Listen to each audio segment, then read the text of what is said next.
جب یہ آیت مبارکہ آئی کہ اے میرے حبیب کے غلاموں، میرے حبیب کی آواز سے اونچی آواز نہیں کرنی، لا ترفعوا اصواتکم فوق صوت النبی ولا تجہروا لہ بالقول کجہر بعضکم لبعض ان تحبط اعمالکم، اگر تمہاری آواز میرے حبیب کی آواز سے بلند ہو گئی، ان تحبط اعمالکم، تمہارے سارے اعمال ضائع کر دیے جائیں گے، وانتم لا تشعرون، اور تمہیں لاشعوری کے اندر ڈال دیا جائے گا۔ اور اس آیت کے نازل ہونے کے بعد، اس کا جو شان نزول ہے، اس کے نازل ہونے کے بعد حضرت جناب سیدنا صدیق اکبر حضور سے ایسے گفتگو کرتے جیسے سرگوشیاں کی جاتی ہیں، اور حضرت فاروق اعظم ترجمان نبی، ہم زبان نبی، آپ کی آواز بھی بلند، شان بھی بلند، قامت بھی بلند، لیکن حضور کی بارگاہ میں اتنی آہستہ سے بات کرتے کہ حضور پوچھتے عمر کیا کہتے ہو، ذرا اونچی آواز سے کہو۔ بھائی وہ ابو بکر و عمر جو افضل الخلق بعد الانبیاء ہیں،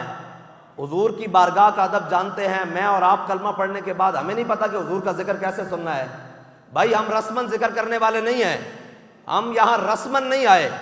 نہ ہمارا کام ہے رسم سے، ہم حضور کا ذکر کرنے کے لیے آئے ہیں اور حضور کی بات سنوانے کے لیے آئے ہیں۔ حضرت اماں عائشہ صدیقہ فرماتی ہیں کہ امام الانبیاء صلی اللہ تعالیٰ علیہ وسلم کے گھر میں حاضر تھی، حضور کے گھر میں ایک بکری تھی، بکری کہتے کہ امام الانبیاء صلی اللہ تعالیٰ علیہ وسلم جب کاشانہ اقدس سے باہر تشریف لے جاتے، حضور نماز کے لیے تشریف لے جاتے، کسی قبیلے کے صلح کے لیے تشریف لے جاتے، جنگ کے لیے تشریف لے جاتے، تو کہا کہ حضور کے غیر موجودگی میں وہ جو ہمارے گھر میں بکری تھی وہ پورے گھر کا چکر لگاتی، کبھی دائیں سے بائیں، جناب جنوب سے شمال، مشرق سے مغرب، پورے گھر میں اس نے ادھم مچایا ہوتا۔ کہا کہ جب امام الانبیاء صلی اللہ تعالیٰ علیہ وسلم اپنے کاشانہ اقدس میں حاضر، حضور تشریف لے آتے اپنے کاشانہ اقدس میں، فلم یترمرم کراہیت ان تبع رسول اللہ، یہ حدیث کے الفاظ ہیں، بخاری شریف میں یہ حدیث ہے۔ کہا کہ وہ بکری گھر کی ایک نکر میں بیٹھ جاتی اور فلم یترمرم کراہیت ان تبع رسول اللہ، اور ایسے سہم کے بیٹھ جاتی اور اپنی دم بھی زور سے زمین پر نہ مارتی، اس سے کہیں بے ادبی رسول نہ ہو جائے۔ یہ حضور کی بارگاہ ہے۔ اور باب جبریل کے پہلو میں ذرا دھیرے سے فخر کہتے ہوئے جبریل کو یوں پایا گیا کہ اپنی پلکوں سے درے یار پہ دستک دینا، اونچی آواز ہوئی، عمر بھر کا سرمایا گیا۔ یہ حضور کی بارگاہ ہے۔ اور علامہ، یہ اقبال کا ایڈیٹوریم ہے، اور علامہ اقبال سے پوچھتے ہیں اقبال تو بھی ادب رسول کے بارے میں کیا کہتا ہے، تیرا کیا خیال ہے؟ وہ اقبال ویسے حج پر تو نہیں گیا، لیکن محبت رسول میں وہ خیالی دنیا میں حضور کی بارگاہ میں پہنچا اور جا کر کہتا ہے کہ میں نے حضور کی بارگاہ میں سر رکھ دیا، ہاں جی، پیش نظر وہ نو بہار اور دل ہے سجدے کو بے قرار، ارے روکیے سر کو روکیے، ہاں یہی تو امتحان ہے۔ اقبال کہتا ہے میں نے جا کر حضور کی بارگاہ میں سر رکھ دیا، کہتا ہے اس وقت کا بادشاہ عبدالعزیز آ گیا، وہ آ کے کہنے لگا اوے اقبال تو مشرک ہو گیا ہے، اتنا ادب رسول کرتا ہے، یہ تو نے کہاں سر رکھ دیا ہے؟ تو اقبال نے پھر اس کو اپنی خیالاتی دنیا میں جواب دیا ہے۔ اقبال کہتا ہے سجود نیس عبدالعزیز اقبال کہتا ہے اوے مجھے توحید نہ سکھا، میں مشرک نہیں ہوا۔ اقبال کہتا ہے سجود نیس عبدالعزیز بروبم میاں خاک از در دوست، اقبال کہتا ہے حضور کے در پر میں نے سر اس لیے رکھا ہوا ہے کہ امام الانبیاء کی بارگاہ میں جو خاک گری ہے نا، اقبال اس کی اپنی پلکوں سے صفائی کر رہا ہے۔ حضرت مولا کائنات علی المرتضیٰ رضی اللہ تعالیٰ عنہ، حضرت مولا کائنات سواری پر سوار ہونے لگے تو آپ نے سواری پر پاؤں رکھتے ہی مسکرائے۔ صحابہ نے کہا حضور آپ کیوں مسکرائے ہیں، اے علی المرتضیٰ آپ کیوں مسکرائے ہیں، یہ سنیے گا ادب رسول کیا ہے۔ انہوں نے کہا میں نے اس لیے مسکرایا ہوں کہ میں نے اپنے آقا و مولا کو جب بھی سوار ہوتے دیکھا حضور مسکرائے تھے، اس لیے میں مسکرا گیا۔ محبوب غم گسار کی محنتوں کا یہ خوب ہم نے صلا دیا، جو ہمارے غم میں صدا رہے انہیں ہم نے دل سے بھلا دیا، تیرے سور و بدر کے باب کے ہم ورق الٹ کر گزر گئے، اور تیری روایتوں کی حکایتوں نے ہمیں مزہ دیا، اور ہم تیرے مزار کی جالیوں کی مدحتوں میں مگن رہے، اور تیرے دشمنوں نے تیرے چمن میں خزاں کا جال بچھا دیا۔ آج اسلام کا نام لے کر جس کا جو دل چاہتا ہے وہ پتہ نہیں کیا تشریح شروع کر دیتا ہے۔ اقبال بتا اسلام کی تشریح پوچھنی ہے تو کس سے پوچھیں؟ اقبال کہتا ہے دین اگردت پختہ بے آدابیش، دین بغیرت صحبت اربابیش۔ اقبال کہتا ہے دین کا جناب پتہ پوچھنا ہو نا، حضور کی محبت کا پتہ پوچھنا ہو، اسلام کی اساس پوچھنی ہو تو اقبال کس سے پوچھیں؟ کہتا ہے دین اگردت پختہ بے آدابیش، دی بغیرت صحبت اربابش۔ اقبال کہتا ہے اگر دین کا پتہ پوچھنا ہونا تو داتا علی اجمیری کے پاس چلا جائیں، خواجہ اجمیری کے پاس چلا جائیں، مجدد الفسانی کے پاس چلا جائیں، پیر مہر علی شاہ صاحب کے پاس چلا جائیں۔ آج دین جو ہے نا یہ لاوارث نہیں ہے، یہ بڑی قربانیوں کے ساتھ آج بھی اسلام اپنی پاور کے ساتھ کھڑا ہے، نہ تو کسی مولوی کے پگ کی وجہ سے، نہ کسی پیر کی فقیری کی وجہ سے، نہ کسی سیاستدان کی سیاست کی وجہ سے، نہ کسی جرنیل کی وردی کی وجہ سے۔ اسلام آج بھی اپنے مزاج کے ساتھ کھڑا ہے، اگر اس کے مزاج کے ساتھ ویل چیئر والا لگ جائے گا تو وہ اس کو بلند کر دے گا، باقیوں کو نیچے کر دے گا۔ پہلے انبیاء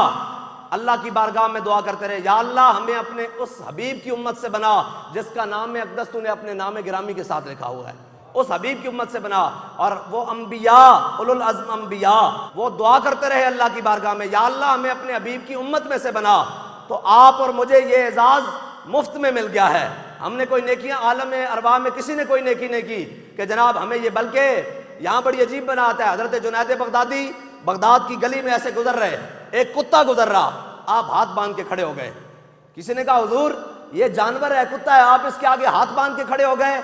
حضرت جنید بغدادی نے کہا یار اس کتے نے زبان حال سے میرے پر ایک سوال چھوڑا ہے۔ انہوں نے کہا جی کیا سوال چھوڑا ہے؟ انہوں نے کہا یہ کتا مجھے کہتا ہے کہ جنید آج تو بڑا تو جناب بڑا پارسا بنا ہوا ہے، بڑا اللہ اللہ کرتا ہے، بڑی نمازیں پڑھتا ہے، ہمیں یہ تو بتا کہ عالم ارواح میں تو نے کون سی نیکی کی کہ اللہ نے تجھے انسان بنایا، اور میں نے کون سا گناہ کیا کہ اللہ نے مجھے کتا بنا دیا ہے؟ تو حضرت جنید بغدادی کہتے ہیں میں ہاتھ باندھ کے اس کے سامنے کھڑا ہو گیا کہ یہ تو اس کا محض فضل تھا کہ اس نے مجھے انسان بنا کر دنیا میں بھیجا ہے، اور ہمیں صرف انسان بنا کر نہیں بھیجا، اپنے حبیب کی امت بنا کر بھیجا ہے۔ اور وہ بھی امت کون سی؟ عطائے عرب، جلائے کرب، فیوز عجب، بغیر طلب، یہ رحمت رب ہے کس کے سبب، بے رب جہاں تمہارے لیے۔ یہ ہماری کوئی نیکیوں کی وجہ سے نہیں ہے، یہ معاذ اللہ اور اس کے رسول کا کرم ہے۔ ورنہ حافظ شیرازی ہے تو بڑا رند شاعر، وہ کہتا ہے دہاد عشق احمد بندگان چیدہ خضرا۔ حافظ شیرازی کہتا ہے اللہ تعالیٰ ہر ایک کو اپنے حبیب کی محبت نہیں دیتا، چن چن کے دیتا ہے۔ اگر ہر ایک کو محبت ملنی ہوتی تو جناب ابو جہل مکے میں تھا،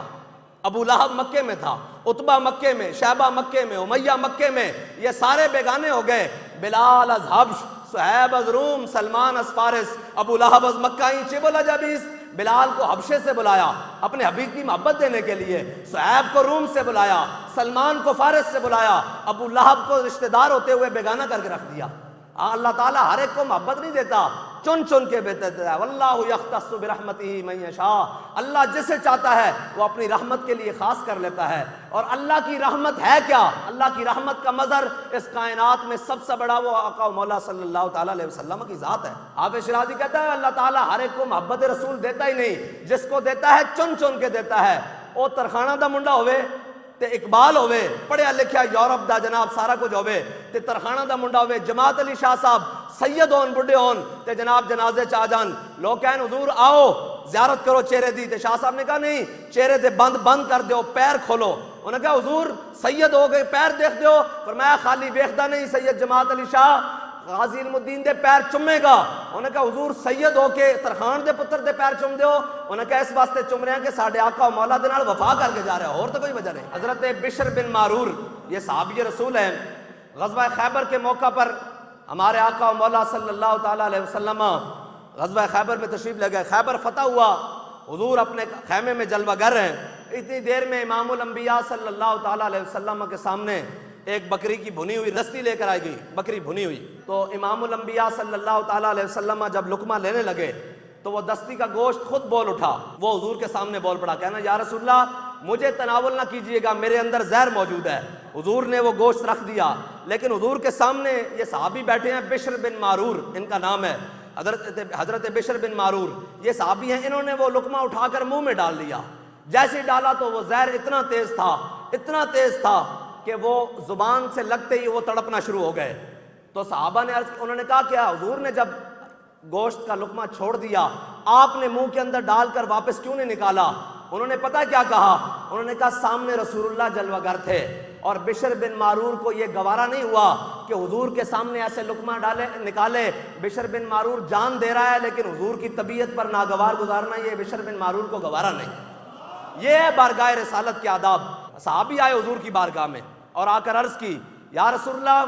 میں آپ کا دیدار کرنے کے لیے آتا ہوں مسجد میں، حضور آپ وہاں جلوہ گر نہ ہو، میں حضور آپ کے کاشانہ اقدس کے باہر کھڑا ہو جاتا ہوں، آپ کا مجھے دیدار ہو جاتا ہے، اب میں گھر واپس جاتا ہوں، میرا دل نہیں لگتا حضور آپ کے بغیر، میں پھر آپ کو دیکھنے کے لیے آ جاتا ہوں۔ تو انہوں نے کہا یا رسول اللہ یہ بھی مجھے پتہ ہے ان قریب میں نے بھی دنیا سے چلے جانا ہے، اور یا رسول اللہ یہ بھی میں جانتا ہوں کہ آپ نے بھی دنیا سے تشریف لے جانا ہے، حضور اب مجھے بتائیں کہ قیامت والے دن کیا بنے گا؟ حضور آپ تشریف لے جائیں گے دنیا سے، میرا دل تو قبر میں بھی نہیں لگنا، میں نے تو کل حشر میں جنت میں چلا گیا تو میرا دل وہاں بھی نہیں لگنا، حضور آپ تو بڑے بڑے اولو العزم انبیاء کے ساتھ ہوں گے تو میرا کیا بنے گا؟ جب یہ محبت کا اظہار کیا نا حضور آپ کے بغیر میرا گزارا نہیں ہوتا، تو اللہ نے جبریل امین کو اپنے حبیب کی بارگاہ میں بھیجا اور کہا جا کر کہہ دو فَأُولَٰئِكَ مَعَ الَّذِينَ أَنْعَمَ اللَّهُ عَلَيْهِم مِّنَ النَّبِيِّينَ وَالصِّدِّيقِينَ وَالشُّهَدَاءِ وَالصَّالِحِينَ، میرے حبیب ان کو کہہ دو پریشان نہ ہو، اگر تم میرے حبیب سے محبت کرتے ہو قیامت والے دن بھی میرے حبیب کے ساتھ ہوگے، پریشان نہ ہو۔ امام الانبیاء صلی اللہ تعالیٰ علیہ وسلم کی محبت ہی اصل میں ایمان ہے۔ اقبال کہتا ہے مغز قرآن روح ایمان جان دین، قرآن کا مغز روح ایمان، ایمان کی روح جان دی، دین کی جان ہست حب رحمت للعالمین۔ وہ کہتا ہے یہ سارا کچھ سارا کا سارا حضور کی ذات ہے۔ بمصطفیٰ برساں خیش راک دی ہماؤس گربعون رسیدی تمام بولہابی۔ اقبال کہتا ہے گل سن، سارا دا سارا دین حضور دی ذات ہی، بمصطفیٰ برساں خیش را کہ دی ہماؤس، جے تو حضور دے در تک پہنچ گیا تے پھر تینوں دین سمجھ آ گیا، گربعون رسیدی، جے تو حضور دی بارگاہ تک نہیں پہنچیا تے تمام ابو لہبی است۔ اقبال کہتا پھر تیرے تے ابو لہب دے درمیان کوئی فرق نہیں، بس حضور آ گئے اور حضور کی ہی بات کرنی ہے اور بات بڑے کھلے دل سے کرنی ہے۔ امام الانبیاء صلی اللہ تعالیٰ علیہ وسلم کا میلاد شریف آ گیا ہے اور یہ 1500 سالہ آ گیا ہے،